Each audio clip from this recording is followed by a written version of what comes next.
Bertrand, on est avec la Suzuki GSX-R 1000R, donc l'attraction du stand Suzuki à Milan.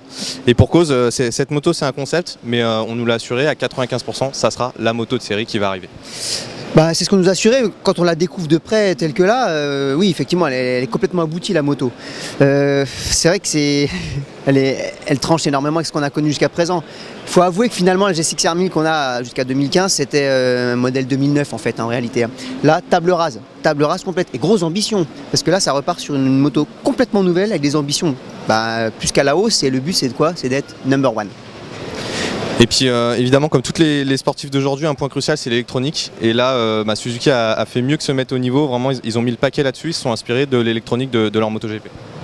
Ouais, ça reste toujours un peu le discours marketing d'aujourd'hui. On s'inspire de la MotoGP. Bon, c'est évident, hein, c'est vrai aussi. Hein, on profite de tout ça. Et au final, on nous annonce une moto avec donc un package électronique archi complet, un traction control réglable sur du niveau, elle est équipée du shifter et du downshift, donc rétrogradage des vitesses sans avoir à toucher à l'embrayage.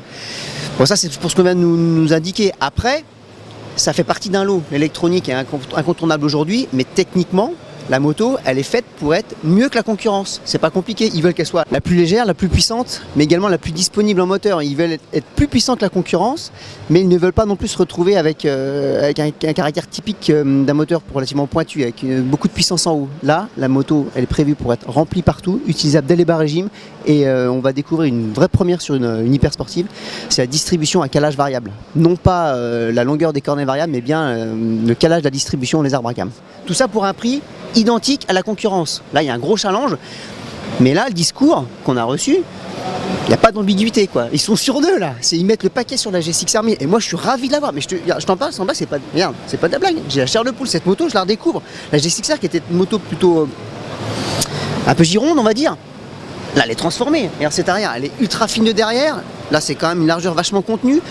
Elle est très aérodynamique, elle a l'air ultra compacte. On a zéro chiffre, on n'a pas de chiffre de géométrie, pas de chiffre de puissance, mais le discours est clair et net là. La GSX-R is back.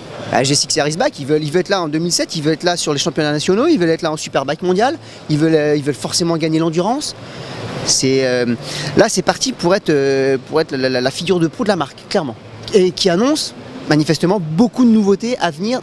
On nous a annoncé quand même un vrai renouveau dans les 3-4 années à venir. On nous a même dit que dans 4 ans, la GSX-R 1000 sera la moto la plus ancienne de la nouvelle gamme.